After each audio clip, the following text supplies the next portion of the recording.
Valentine's day designer ক্যাটাগরিতে আমার 10টা রিকমেন্ডেশন, ট্রাই করে দেখেন, ব্যর্থ হবেন না।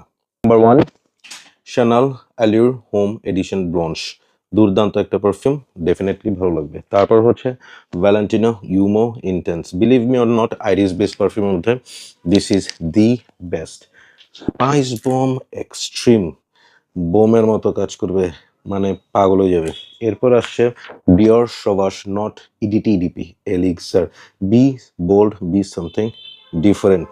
তারপর আসছে আমার একটা personal favourite Emporio Armani stronger with you, absolutely পাগল হয়ে যাবে। And DNG the one EDP ছাড়া তো আসলে এই লিস্ট কমপ্লিট হবেই না, one of the best date perfume. এরপর আসছে the most wanted from the house of Azzaro, দুর্দান্ত, one of the best perfume from this house. এরপর আসছে Guerlain Ideal Extreme, extremely will fall in for you. Then আসছে আমার আরেকটা পছন্দের perfume Mercedes Benz Club Black. And finally Armani eau de nuit, believe me or not, ব্যর্থ হওয়ার সম্ভাবনা নাই, পাগল হয়ে যাবে। So all the best, hope she loves your smell. Happy Valentine.